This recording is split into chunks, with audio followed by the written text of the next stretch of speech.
Bonjour à toutes et à tous. Aujourd'hui, on ouvre un dossier classé, une affaire non résolue depuis plus de 5000 ans. On va se pencher sur l'une des plus grandes énigmes de l'archéologie, mais on va la traiter pour ce qu'elle est vraiment, une scène de crime. Alors préparez-vous à remonter le temps, parce qu'on va mener l'enquête sur le meurtre d'Ötzi, l'homme des glaces. Tout commence comme ça. Un corps conservé presque à la perfection par le froid. Un glacier des Alpes qui a gardé son secret pendant des millénaires. Et une mort qui n'a rien d'accidentel. Non, ce n'est pas juste une histoire du passé, c'est une véritable enquête.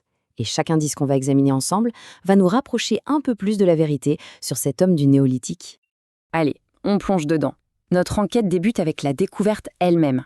Un pur hasard qui a complètement changé notre vision de la préhistoire. Mais comme souvent sur les scènes de crime, les premières heures ont été, disons, chaotiques et absolument cruciales. Imaginez la scène. On est le 19 septembre 1991. Un couple de randonneurs allemands, Helmut et Erika Simon, tombe sur un corps qui sort de la glace dans les Alpes de l'Ötztal. Leur premier réflexe, c'est un accident de montagne récent. Il prévient les autorités. Mais c'est là que tout s'emballe. Le lendemain, on tente de dégager le corps avec un marteau-piqueur. Résultat, la momie est endommagée au niveau de la hanche. Il faudra attendre qu'un alpiniste célèbre, Reinhold Messner, passe par là pour que quelqu'un se dise « Attendez, et si c'était beaucoup plus ancien ?» Finalement, le 23 septembre, le corps est transporté à Innsbruck. Et là, le procureur ouvre une enquête pour meurtre, sans se douter une seule seconde qu'il vient d'ouvrir le plus vieux cold case de l'histoire de l'humanité. Alors, la grande question, comment un corps a-t-il pu traverser 5300 ans en si bon état ? Eh bien, la clé, c'est un processus naturel assez incroyable. Avant que le gel et la déshydratation ne fassent leur œuvre, la graisse du corps d'Ötzi s'est transformée en adipocire. C'est une sorte de substance cireuse, presque comme du savon, qui se forme avec les graisses. Cette première étape a en quelque sorte protégé les tissus. Ensuite seulement, le froid intense a pris le relais pour une conservation parfaite. C'est grâce à ce phénomène exceptionnel que Ötzi est devenu une véritable capsule temporelle biologique. Bon, la scène de crime est posée. Passons maintenant à l'identification de la victime. Qui était cet homme ? D'où venait-il ? Quel était son quotidien ? Les scientifiques ont sorti l'artillerie lourde, toutes les technologies modernes pour dresser son portrait robot. Et les résultats, vous allez voir, sont absolument stupéfiants. Voilà la fiche signalétique de notre victime.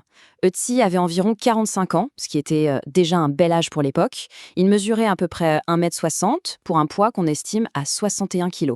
Petit détail, il avait ce qu'on appelle les dents du bonheur, et chose rarissime, aucune carie. Mais le premier vrai indice sur son mode de vie, le voici, ses jambes étaient hyper musclées, celles d'un excellent marcheur. Par contre, ses mains n'étaient pas très cailleuses. Ça écarte a priori la piste d'un agriculteur qui passe ses journées à travailler la terre. Et la datation au carbone 14 est formelle, on est bien à la fin du néolithique, vers 3200 avant notre ère. Et là, attention, un des détails les plus surprenants. Ses tatouages. Il en avait 61. Mais oubliez les motifs artistiques. Il s'agit de simples lignes ou de petites croix faites en incisant la peau et en y frottant du charbon de bois. Et ce qui est fascinant, c'est leur emplacement. On les retrouve sur les lombaires, les genoux, les chevilles, bref, des zones qui correspondent très précisément aux endroits où il souffrait. Et ça nous amène directement à son bilan de santé. Car oui, Ötzi souffrait. Les radios ont montré une arthrose bien avancée, pile poil là où se trouvent les tatouages. L'hypothèse la plus solide, c'est que c'était une sorte d'acupuncture primitive pour calmer la douleur. Mais ce n'est pas tout. Son intestin était plein d'œufs de trichine, un parasite qui donne des douleurs atroces. Il est aussi le plus ancien cas de maladie de Lyme jamais découvert. Et pour couronner le tout, le seul ongle qu'on a retrouvé montre des lignes de Beau, des marques qui signalent 3 gros épisodes de stress ou de maladie grave dans les mois avant sa mort. Ötzi n'était pas en grande forme, mais il savait visiblement comment tenter de se soigner. Pendant des années, on s'est imaginé Ötzi avec la peau claire et une belle tignasse. Eh bien, accrochez-vous, une étude génétique de 2023 a tout fait voler en éclats. Son ADN nous dit qu'il avait en fait la peau bien plus foncée qu'on croyait, les yeux marrons, et qu'il était sujet à une calvitie déjà bien avancée. Encore plus fou, son génome montre que 90% de ses ancêtres venaient d'Anatolie, l'actuelle Turquie. Il avait très peu de gènes des chasseurs-cueilleurs européens, ce que suggère que sa communauté vivait assez isolée dans les Alpes. Ah, et comme beaucoup de ses contemporains, il était intolérant au lactose. Le corps a beaucoup parlé, mais une victime, ce n'est pas qu'un corps. Pour vraiment savoir qui il était, il faut s'intéresser à ce qu'il avait sur lui. Et là, on parle de pièces à conviction absolument capitales. Elle nous raconte son statut, ses savoir-faire, et elle révèle une technologie bien plus avancée qu'on ne l'aurait jamais cru. Si on a l'image de l'homme préhistorique un peu rustre avec une peau de bête et un gourdin, il va falloir la mettre à jour, et vite. L'équipement d'Ötzi, c'est un véritable chef-d'œuvre d'ingénierie et d'adaptation à la montagne. Chaque objet a une fonction, chaque matériau est choisi avec une précision chirurgicale. C'est un kit de survie ultra performant qui montre une connaissance parfaite de la nature et des techniques de pointe. Regardons les pièces maîtresses. D'abord, sa hache. La lame est en cuivre pur à 99,7%. C'est de la haute technologie pour l'époque. C'était un objet précieux, sans doute un signe de son statut social.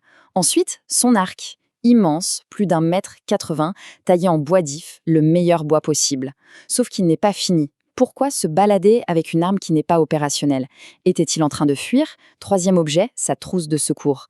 Sur une lanière, il avait des morceaux de polypore du bouleau, un champignon aux propriétés laxatives et antibiotiques, sûrement pour ses parasites.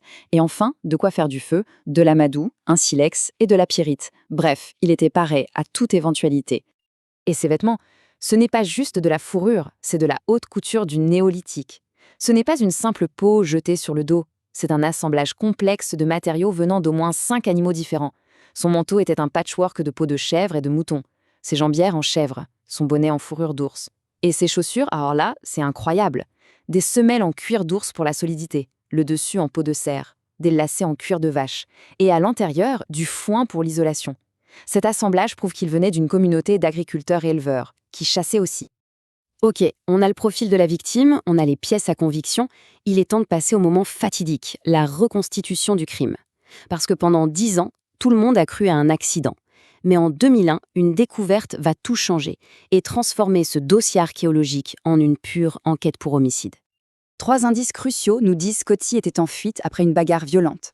D'abord, il a une coupure profonde à la main droite, entre le pouce et l'index. C'est la blessure de défense typique de quelqu'un qui essaye d'attraper la lame de son adversaire. Elle date d'1 ou 2 jours avant sa mort. Deuxième indice, et celui-là est énorme, les analyses ont trouvé du sang sur son équipement, qui n'était pas le sien. Du sang de 4 autres personnes, sur son poignard, une flèche et son manteau. Il s'est battu, et il a blessé ses agresseurs. Enfin, son dernier repas, très copieux, avec du bouquetin, du cerf, des céréales, et les pollens dedans prouvent qu'il l'a mangé en basse altitude, dans la vallée.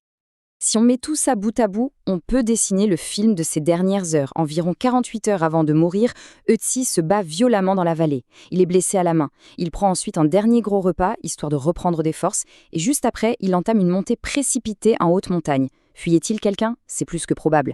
Et c'est là-haut, à plus de 3200 mètres, épuisé, que son destin l'a finalement rattrapé.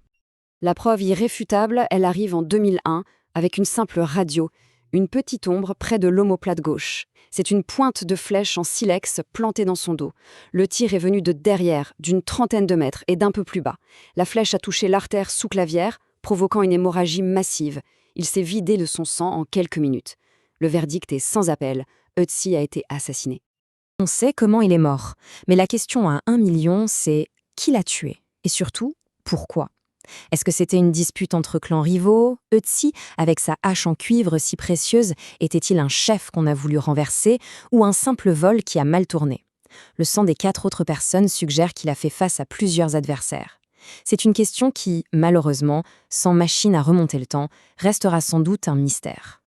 L'enquête sur sa mort est passionnante, c'est clair. Mais l'importance d'Ötzi va bien au-delà de ce fait divers préhistorique. Sa découverte, c'est une fenêtre ouverte sur une période de notre histoire qu'on ne connaissait qu'à travers quelques bouts d'os et de poterie. Grâce à lui, on a un instantané, une photo incroyablement nette de la vie il y a 5300 ans. Son corps nous a tout appris, la santé, les maladies, la génétique, même l'apparence des gens de l'époque. Son équipement nous a montré une technologie et un savoir-faire qu'on n'imaginait même pas. Ötzi, ce n'est pas juste une momie, c'est le témoin le plus incroyable de son temps. Et sa conservation pose une question importante. D'un côté, Ötzi est un document archéologique d'une valeur inestimable, qu'on étudie sous toutes les coutures. Il est gardé au musée de Bolzano en Italie, dans une chambre froide à -7 degrés. Mais de l'autre, c'est la dépouille d'un homme. Le fait de l'exposer au public soulève de vraies questions éthiques. C'est tout l'équilibre, toujours délicat, entre la science et le respect. Ah, et bien sûr, que serait une bonne histoire de momie sans sa malédiction? Évidemment, les médias se sont jetés dessus, en reliant plusieurs décès de personnes qui ont approché Ötzi de près ou de loin. Le chiffre qui circule, c'est 7 morts mystérieuses, dont celle d'Helmut Simon, le randonneur qui l'a trouvé, mort dans une chute en montagne des années plus tard. Mais soyons sérieux 2 minutes. Comme le dit très bien la directrice du musée, cette histoire de malédiction, c'est une pure construction, des coïncidences statistiques sur les centaines de personnes qui ont travaillé sur ce projet. En fait, cette légende en dit beaucoup plus sur nous, sur notre fascination et notre malaise face à la mort, que sur quoi que ce soit d'autre. C'est une façon de mettre un peu de fantastique sur une histoire qui nous renvoie à notre propre finitude. L'enquête policière sur le meurtre de Tsi est peut-être close, mais l'enquête scientifique, elle, ne fait que commencer. Chaque nouvelle technologie, chaque nouvelle méthode d'analyse nous en apprend un peu plus sur lui. Alors la question reste entière. Quel secret la plus vieille victime de meurtre au monde nous réserve-t-elle encore ? Son histoire continue de s'écrire, plus de 50 ans après sa fin brutale.